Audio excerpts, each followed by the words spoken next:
আগের ভিডিওতে আমরা বাংলার সাপের ব্যাপারে একটা গৌরচন্দ্রিকা দিয়েছিলাম।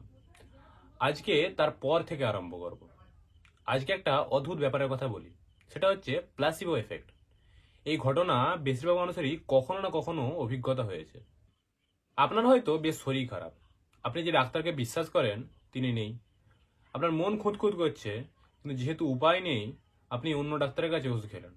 আপনার শরীর ঠিক হয়ে গেল বটে, কিন্তু মনে হলো যেন পুরোপুরি সারেনি। ডাক্তার ফিরে এলে আপনি গেলেন, বললেন আপনি ছিলেন না, শরীর খারাপ হয়েছিল, অমুক ডাক্তারের কাছে ওষুধ খেলাম, ঠিক হয়েছে, কিন্তু যেন পুরোপুরি সুস্থ মনে হচ্ছে না।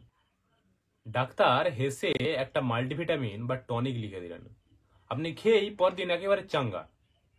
কিংবা কোনো ডাক্তার ভালো করে কথা বললে, বেশ সময় নিয়ে দেখলে মনে হয় অনেকটা ভালো লাগছে, মনটা হালকা হয়ে গেল।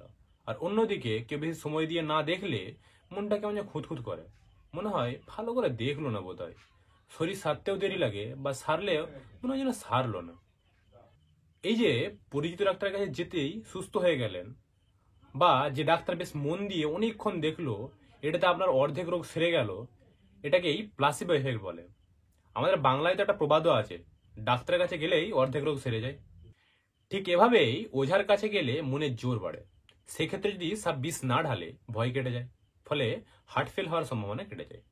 কিন্তু সেটা তো ডাক্তারের কাছে গেলেও হবে, এবং সেটা আরো ভালো হবে, কারণ তিনি পরীক্ষা করে একদম নিশ্চিত বলতে পারবেন কি হয়েছিল, তাই না? এবার আসি সাপেদের পরিচিতি এবং কিছু কেতাবি তথ্যে। আমাদের আশেপাশে যেসব সাপ আছে তাদের মোটামুটি 3টে শ্রেণীতে ভাগ করা যায়। প্রথমত নির্বিষ, যেমন দাঁড়াস, অঞ্চল বিশেষ ঢ্যামনা বলা হয়, ঘরচিতি, জলঢড়া ইত্যাদি।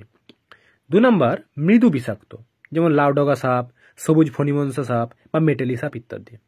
3 নম্বর বিষাক্ত, গোখরো, খরিস, কালাজ, চন্দ্রবড়া ইত্যাদি। এদের মধ্যে প্রথম শ্রেণীর সাপকে নিয়ে চিন্তা করার কিছু নেই, দ্বিতীয় শ্রেণীর সাপকেও ভয় করার কিছু নেই, তবে কামড়ালে একটু অসুবিধা হতে পারে, কিন্তু মৃত্যু বা দীর্ঘমেয়াদী কোনো সমস্যা হবে না, তবে ডাক্তারকে দেখিয়ে নেওয়া ভালো।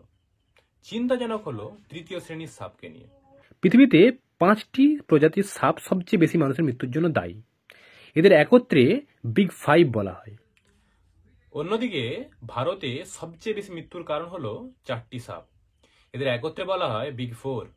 এই 4টি প্রজাতি হলো গোখরো বা কমন ইন্ডিয়ান কোবরা বা স্পেকট্রাল কোবরা, দ্বিতীয়ত কালাজ বা শাঁখামোটি বোড়া বা কমন ক্রেট, তৃতীয়ত চন্দ্রবোড়া বা রাসেস ভাইপার, ও চতুর্থত হলো শিওর চন্দ্রবোড়া বা সস্কেল ভাইপার।